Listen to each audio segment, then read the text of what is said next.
Ujambo mtazamaji na karibu tena katika kipindi kingine cha ushauri wa jamii. Mimi hapa ni mwalimu Filipo ama mwalimu wa jamii. Leo nataka kuongea na watu ambao wanatumika kanisani. Ikiwa wewe unatumika kanisani kama mchungaji au mke wa mchungaji au mzee wa kanisa ama shemasi, au unatumika kama asha, kuna wengine wanaitwa counselor, ama wewe ni mwalimu wa Sunday, au kama wewe unashikilia idara fulani kwa kanisa, pengine unashikilia uinjilisti, ama unashikilia walimu, ama wewe ni wale wanaitwa intercessor, waombezi, ama wewe unashikilia idara ya kuhesabu pesa, ama wewe ni chairman wa maendeleo kwa kanisa. Inawezekana kwamba wewe ni mwandishi, au inawezekana kwamba wewe unashikilia usimamizi, you are an administrator kwa kanisa. Leo niko hapa kwa ajili yako. Kwa hivyo karibu tuweze kuandamana. Na ninaongea juu ya utumishi. Chochote kile huwa unafanya kwa kanisa, katika hiyo idara umepewa, inaitwa utumishi. So wewe ni mtumishi wa Mungu ndani ya kanisa. Na ningependa kuongea juu ya tatizo ambalo hutokea wakati watu wanatumika pamoja. Tatizo kubwa ambalo hutokea wakati watu wanatumika pamoja ni kitu kinaitwa kutokuelewana. Na kutokuelewana huwa inaleta mgawanyiko. Na ule mgawanyiko unaletea wengine kuacha kutumika, wanaketi hapo ndani ya kanisa kwa sababu waliumia. Au wengine wanahama hiyo kanisa, wanaenda kanisa lingine. Kama sio hivyo, wengine wanaamua kukaa nyumbani kwa sababu waliumia. Na hasa sana hii kitu inaonekanaga kwa waimbaji. Wale wamepewa kuongoza uimbaji ama kuongoza vikundi za wamama ama wazee. Na hiyo shida sio shida kidogo, kwa sababu inaliathiri kanisa la Kristo. Na ndio sababu nimeona nikuja hapa niongee na nyinyi viongozi. Hao viongozi ambao ninaongea nao leo, wewe ukiwa mmoja wao, nataka kwanza kukupatia mwangaza ama ufahamu wa kwa nini unatumika. Unaweza kuwa na kila sababu ya kwa nini unatumika. Unaweza kuwa unatumika kwa sababu ulichaguliwa utumike. Inawezekana hukuchaguliwa, lakini pastor alikuappoint, akakuweka hapo utumike. Au kama si hivyo, wewe unapenda kuimba, unapenda kuongoza watu. Kwa hivyo ulijikuta, kwa sababu ya kupenda kwako, ukajikuta umepata hiyo nafasi. Kama sio hivyo, kuna wale wanatumika kwa sababu ndani ya mioyo yao walisikia msukumo inawaambia tumika. Kuna wengine ambao wanatumika kwa sababu walikuwa wanatumika kwa kanisa lingine, sasa wameona si vizuri kuja kwa hiyo kanisa yako, waketi chini wakakuja kuendeleza. Na kuna wale wanatumika kwa sababu analipwa, analipwa kucheza kinanda, analipwa kucheza gitaa, na kwa hivyo anatumika. Na kuna wale ambao wanatumika kwa sababu walitumwa na shirika fulani, ama na wachungaji fulani, ama na headquarter ya kanisa yao, wakuje watumike kwa hiyo kanisa. Kwa hivyo watu wako na sababu mbalimbali kwa nini wanatumika kwa kanisa. Sitaki kukuuliza yako ni gani, kwa sababu unajua. But nataka nikuambie kitu inaitwa baseline ama msingi ya kutumika. Yesu akiongea juu ya kanisa alimwambia Petro, juu ya kanisa hili, juu ya mwamba huu ninalijenga kanisa langu, na milango ya kuzimu haitaweza kulishinda. Kwa hivyo unatumika katika kanisa la Kristo. Hiyo project si ya pastor na si yako na si yenu, si ya watu wa familia yenu.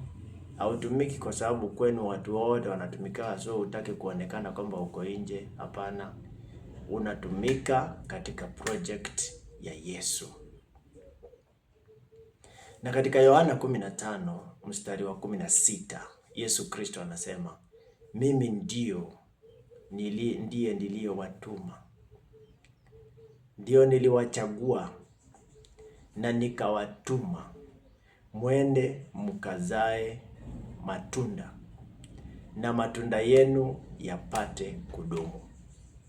Kwa hivyo wewe unayetumika katika kanisa, haijalishi ni nani alitumiwa na Yesu kukutuma kwa hiyo kanisa, lakini Yesu Kristo ndiye alikutuma kwa hiyo kanisa.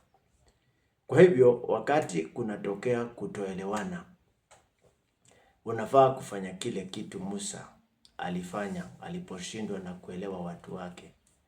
Wakati walimkasirisha sana, alienda mbele za Mungu, akaanguka kifudifudi, akaomba, akamuuliza Mungu kuhusu hawa watu. Yoshua mtumishi wa Musa alipoona kwamba jeshi limeenda vitani, limepigana na limeshindwa na wameuawa, alifunga na akaomba, akaanguka kifudifudi mbele za Mungu, akaomba, akamuuliza Mungu, kwa nini tunashindwa? Kwa hivyo hiyo ndiyo njia ya kupambana na hali ya kutoelewana.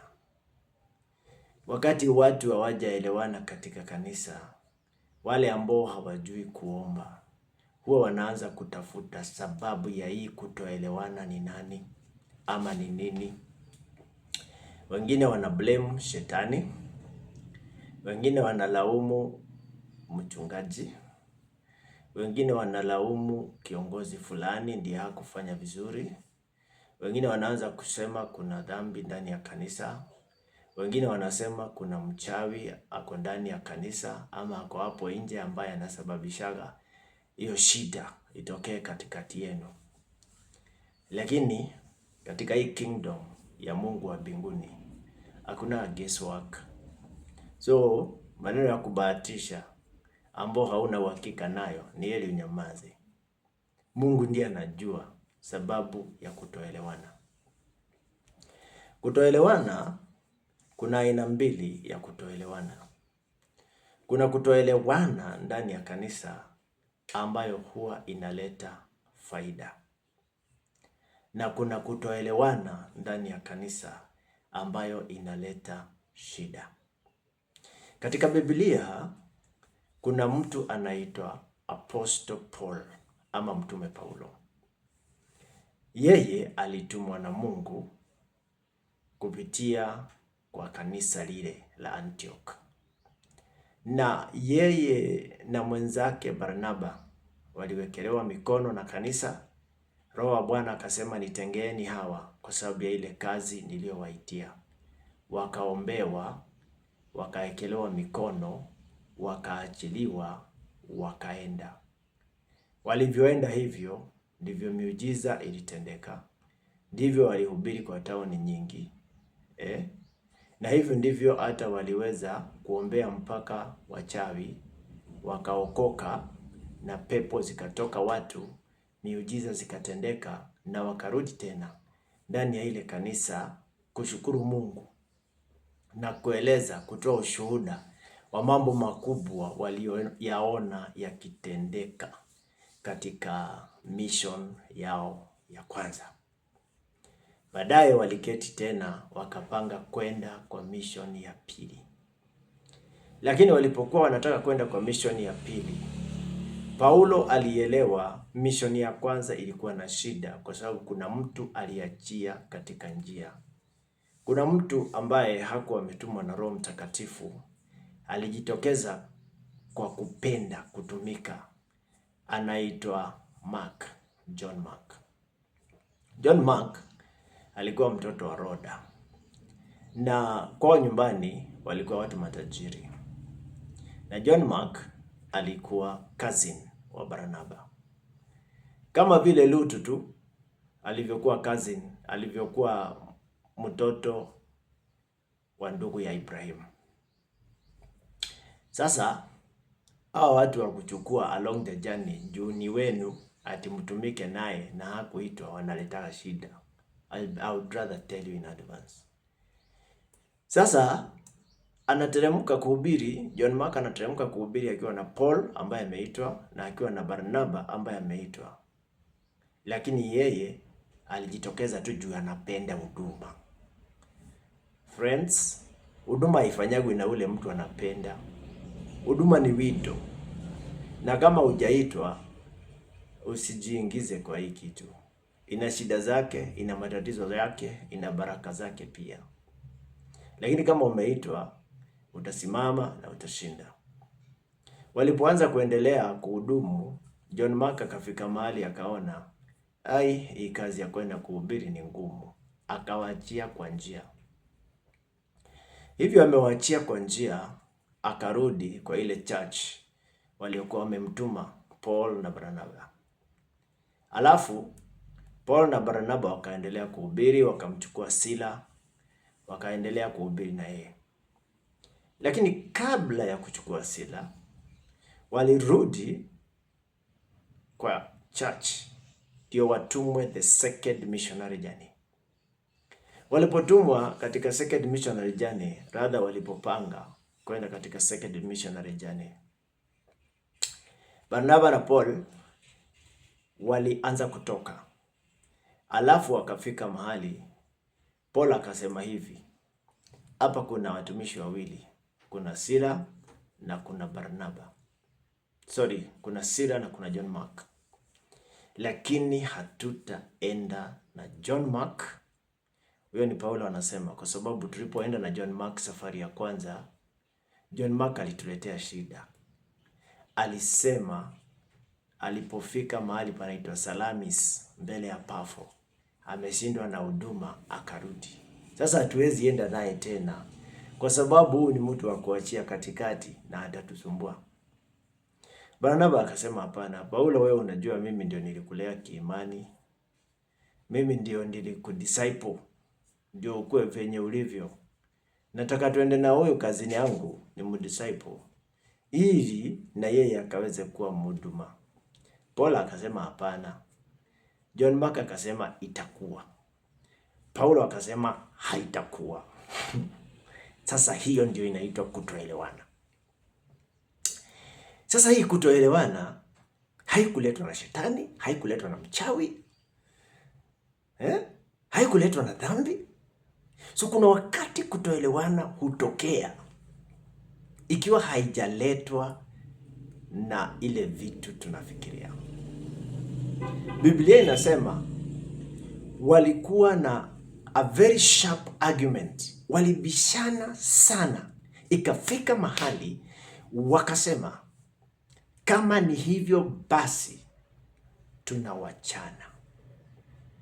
Wewe Paul, chukua Silas uende.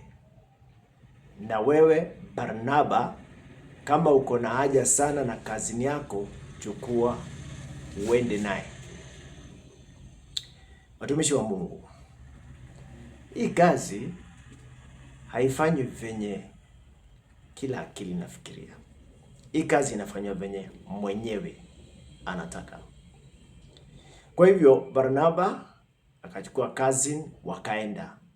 Safari zile walienda kuhubiri hazijaandikwa katika Biblia.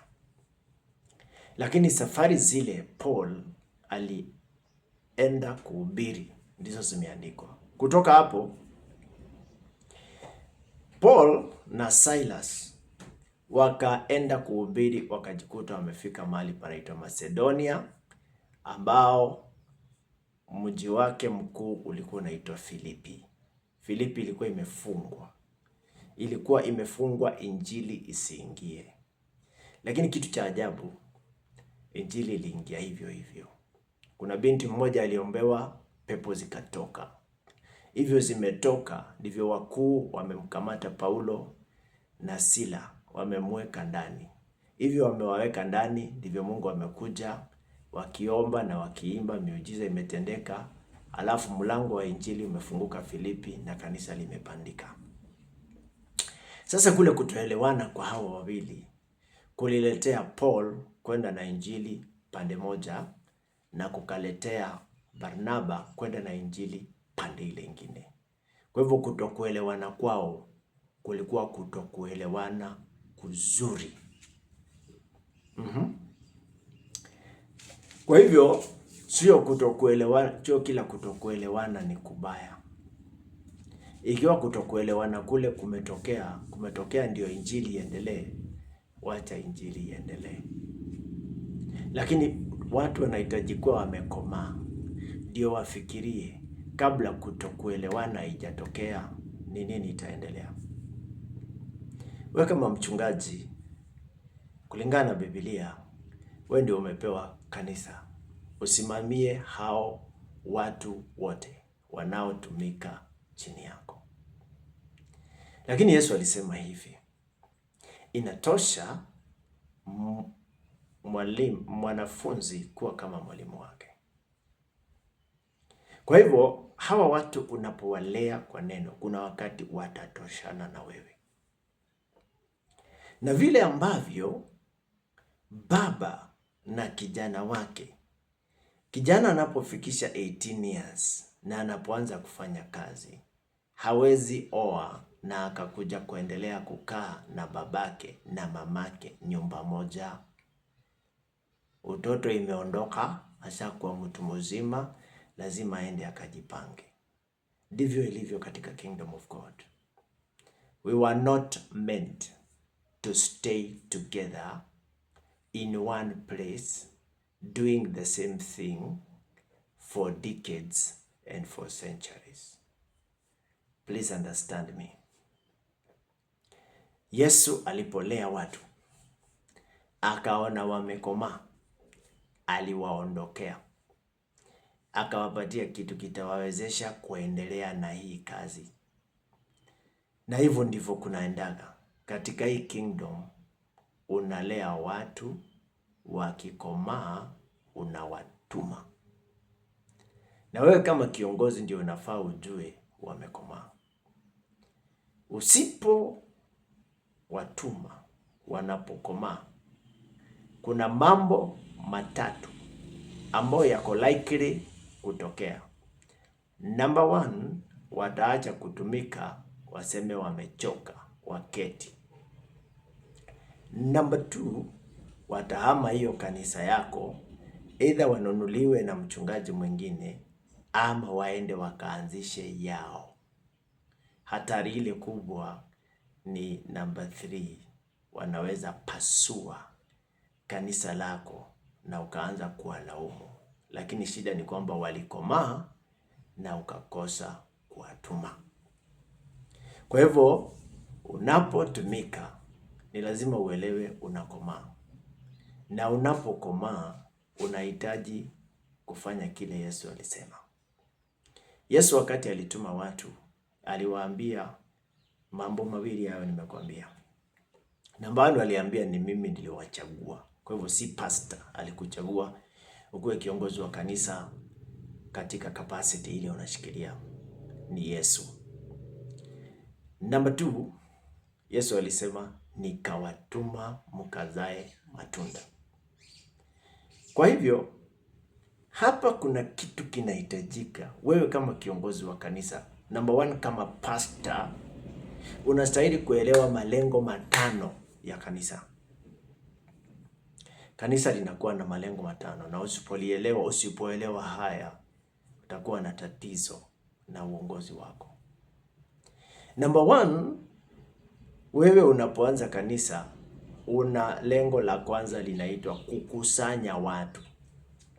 unaeneza habari njema ya ufalme wa mbinguni, alafu unakusanya watu. Baada ya kukusanya watu, unahitaji sasa kuingia katika lengo namba 2. Hao watu hawajuani.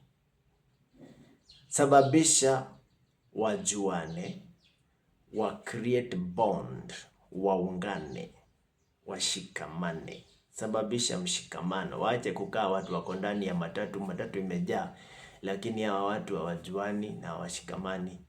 Make a family, make them a family, make them love one another. Sababisha wapendane, wajuane, washirikiane.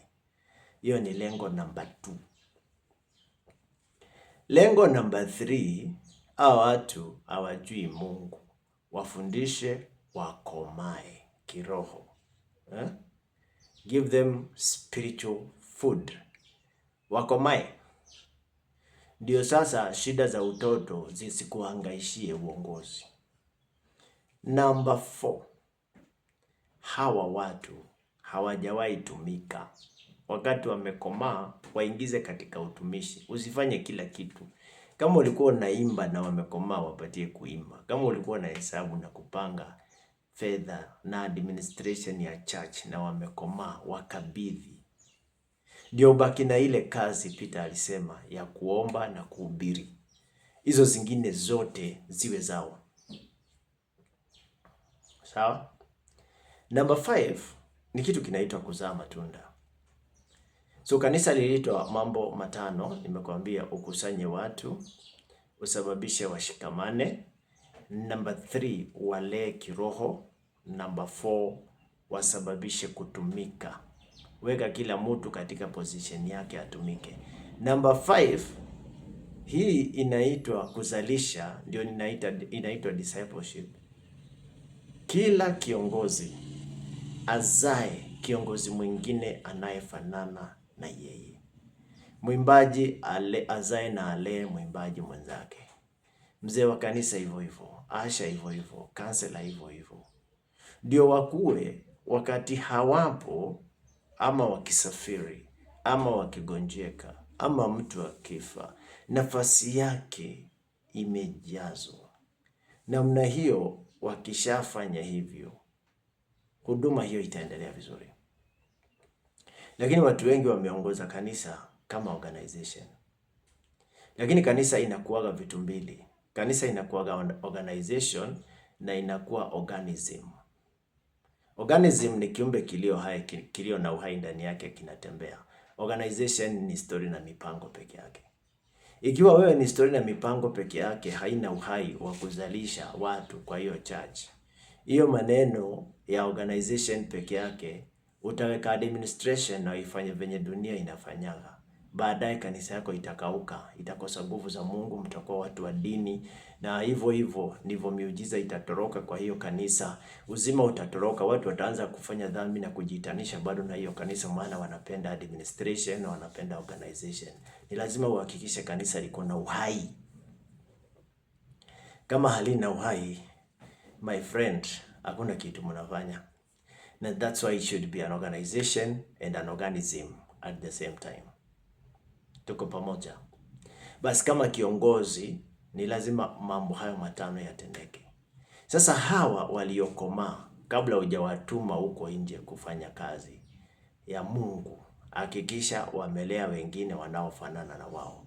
Wanapolea wengine na wao wanaanza kujiondoa katika hizo position, sasa unawapatia position zingine. Aidha unawafungulia kanisa ingine mahali, unawatuma waende wakatrain wengine kama hao, na hivyo ndivyo kanisa ya Mungu inavyoendelea. Kwa hivyo tulitumwa na Mungu. Yesu alisema hivi: mimi nikiondoka, kaeni Yerusalemu, mngojee mjazwe na Roho Mtakatifu.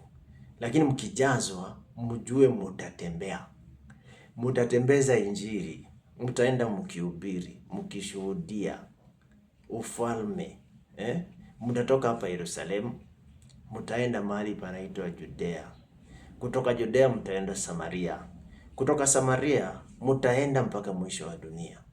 Kwa hivyo usikae na watu mpaka waanze kuoza kiroho, mpaka wametajirika, wameanza kufikiria the best thing they can do ni kuongeza mke kwa sababu hawajui hata ile pesa inawasaidiaje. Yesu alisema it is from Jerusalem to the end of the world. Wakati huo kanisa lilikuwa Jerusalem. Leo kanisa liko kwa tauni yako. Hapo mko, hapo ndio Jerusalem. It is from there to the world. Sasa ni kitu gani husababisha kutoelewana exactly? Kutoelewana huwa inasababishwa na kukosa kitu inaitwa purpose, lengo la kanisa. Why are you there as a church? Na hiyo purpose unaweza ita mission, wengine wanaweza ita vision, lakini swali ni muko hapo kwa nini? Why was that church planted? Kwa nini mulipanda? Ikiwa mulipanda hiyo kanisa tu juu mnapenda kutumika, bado hamjajua kwa nini mko hapo. Na mimi napenda nikwambie na niwaambie kama viongozi, ndio kutoelewana isitokee. Mko hapo kwa sababu ya Mungu. Mungu ndiye alitaka hiyo kanisa liwe hapo. Okay? So hilo kanisa iko hapo kwa mission ya Mungu. Haiko hapo ndio itajirishe mtu. Haiko hapo ndio watu mambo yao yakuwe mazuri, walikuwa wamekaa kwa shida wakae vizuri.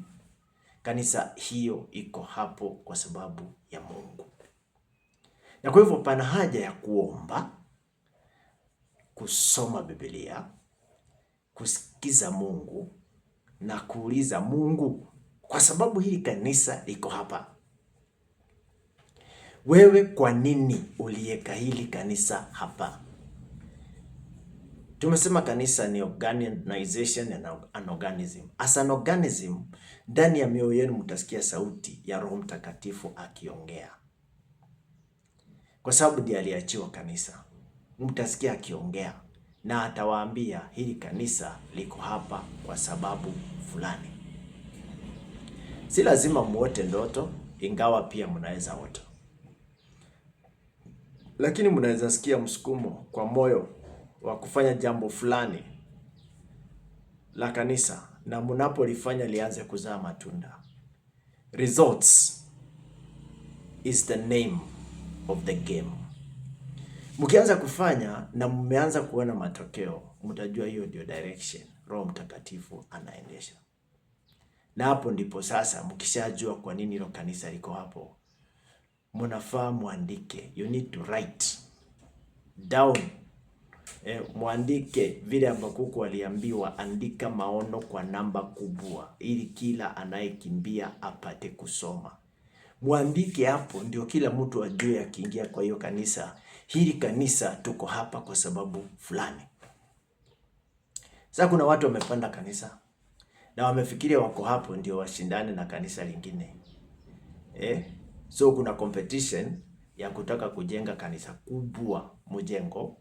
Kuna wengine wako na competition ya kutaka kuwa na watu wengi ndani ya kanisa yao. So church is not about competition. Church is a family. Hakuna mtu huwa anaweka bidii kwa familia yake ndio azae watoto wengi kuliko fulani. Families don't compete. Kila mtu analea familia yake venye anataka. Na hivyo ndivyo the church is a family. Ukikuta kanisa katika tauni fulani, kwa sababu niliona katika kila tauni kuna kanisa nyingi sana. Nimetembea hii Kenya yote. Nimeona kwamba kila town kuna kanisa na watu bado wanakuja kuanzisha kanisa lingine. Sababu gani ya kuanzisha kanisa lingine mahali kuna kanisa? Ni kwa sababu unaelewa mission. Kazi gani hiyo kanisa inakuja kufanya. Sasa nataka nikupatie mwangaza kidogo, ndio upate kujua kwa nini kanisa zipo katika kila mji. Kuna kanisa liko mahali kwa sababu lengo lake ni kuhudumia family. So mission yake ni kuhakikisha familia ziko imara. Pengine kanisa lenu liko hivyo, tieni bidii pande hiyo. Kuna kanisa liko mahali kwa sababu linataka evangelize, kuhubiria wenye dhambi. Hiyo eneo ina wenye dhambi wengi sana. Kwa hivyo hiyo kanisa inafaa ina focus na evangelism peke yake. Kuna kanisa liko mahali, maana kuna Wakristo wengi lakini wote ni watoto wa kiroho. Kwa hivyo lengo la hiyo kanisa kuwa pale ni teaching, kufundisha watu ndio wakomae. Kuna kanisa liko mahali kwa sababu linataka kukuza vipawa. So lengo la lile kanisa ni kulea vipawa, watu wakomae waende wakahudumu mahali pengine. Kuna kanisa pia liko mahali kwa sababu watu hawajasikia sauti ya Bwana, na kwa hivyo wanataka kusikia sauti ya Bwana. So mara nyingi unakuta ndani ya hiyo kanisa kuna unabii ambao Mungu anaachilia, ama neno la maarifa, ama neno la hekima. That is why that church is there.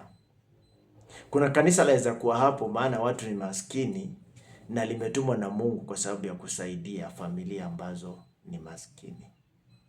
Kwa hivyo wewe kama mshirika unajiunga na kanisa hilo, jiulize mission ya hii kanisa inakuwa gani? Maana kila kanisa ina mission yake. Ni vyema sana kujiuliza hivyo. Usipoelewa ni mission gani, mtu mwingine atakuja na mission tofauti. Mission yenu ilikuwa ya family, amekuja mtu mwingine mwenye mission fulani na mwingine mwenye mission fulani. So katika mawazo yao wako na mission tofauti. Na wanakuja nazo wakiwa wametoka wapi? Watu uhama. People move from one town to another. Ametoka town ile alikuwa kwa kanisa linahudumia vijana. Na wewe hapa nyinyi huwa mna focus na watu wazima. Amekuambia wacha tuhudumie vijana. Mwingine ametoka huko, ile church alikuwa mission yao ni watoto. Amekuambia sasa tufanye mission ya watoto. Haya, huyo mwingine ametoka na huko, mission yake ilikuwa ni kuhudumia watu maskini. Alafu sasa mkiendelea anataka mubadilishe mission yenu ama muongezee katika mission yenu kazi ile amekuja nayo kwa mind. Let me tell you. Focus determine direction. And direction determine destiny. Huwezi kuwa unaangalia upande wa east, alafu nikuje nikwambie kazi yako iko pande ya west, alafu ugeuke waangalie west. Wakati huo mwenzako, rafiki yako wa karibu, akwambie hata kuna kazi nyingine north unafaa kufanya. At the end of the day utachanganyikiwa kama kiongozi. So sababu moja kanisa hazikui Kenya na nchi zinazotuzunguka ni kwa sababu kanisa hazija define mission yake ya kuwa pale. You cannot do everything. Kuna mtu alichaguliwa kufanya kila kitu. Biblia inasema Mungu alichagua wengine wawe walimu. So kama mliitwa as kanisa ya kurani mashule, focus on schools. Kama mliitwa kanisa kwanza project, community project, focus on community project. Wacha kuchanganya vitu. Hivyo unavyochanganya vitu ndivyo unapata watu wengi wenye idea mbalimbali wanakuja kuconfuse. Alafu hivyo mnafika kitu inaitwa stalemate, mna stall, mnakosa kuendelea, mnapiga mark time. Inakuwa ibada ni ya kila Jumapili, watu wamekuja, wameimba, wamebarikiwa, wameomba, wametolewa unabii, wameongolewa mapepo mara mbili, alafu wameenda. Then nothing is happening. Na wengi wanapoona hawakui huwa wanahama kanisa yako. Sasa unakuta siku zingine kanisa limejaa sana, siku zingine kanisa imepungua sana, because people can never be united until they have something they are doing together. Hiyo kitu uelewe sana. Kwa hivyo kama kila kiongozi wako kama mchungaji na wale mko na wao, ni lazima mshike na waelewe vizuri. Washike na waelewe vizuri ni mission gani hiyo kanisa inafanya.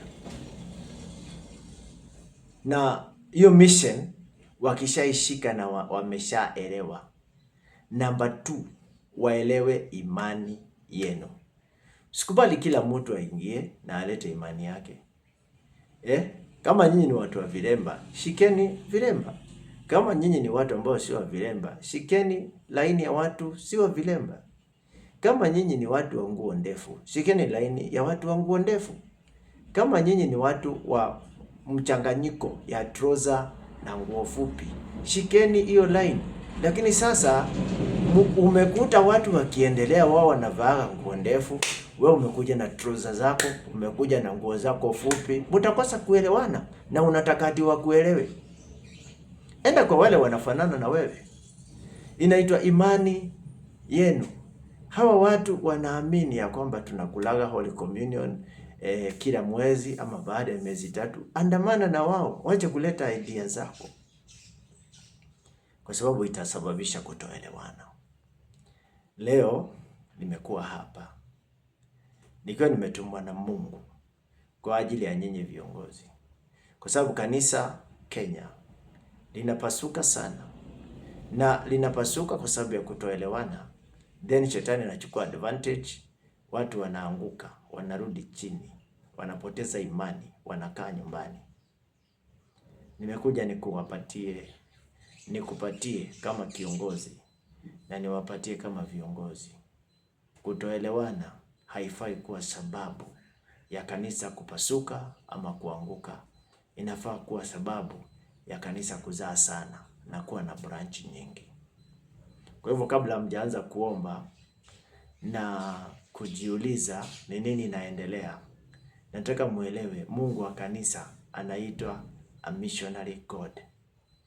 The God of the church is a missionary God.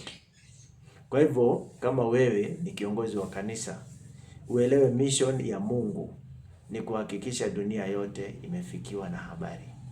Na ndio sababu nimekuja online niwafikishie habari, kwa sababu najua katika viongozi tulio train mko Kenya yote, wengine mko Tanzania, wengine mko Uganda, wengine mko Southern Sudan, wengine mko Zambia, wengine mko Ethiopia, Eritrea, Egypt na kule kwingine. Mnajua pahali mko na mnanisikiza. Wengine hata mko nje ya nchi, wengine mko US, wengine mko UK. Napenda niwaambie hivi, don't do church as a competition, and don't allow disagreement to break the church. Make your church a mission church. God bless you. Usisahau kushare, kulike na kusubscribe. Asante sana kwa sababu ya kunisikiza. Ni mimi wako Mwalimu Filipo, mwalimu wa jamii. Tukutane katika kipindi kijacho. Mungu akubariki. Tunza kanisa la Kristo. Asante.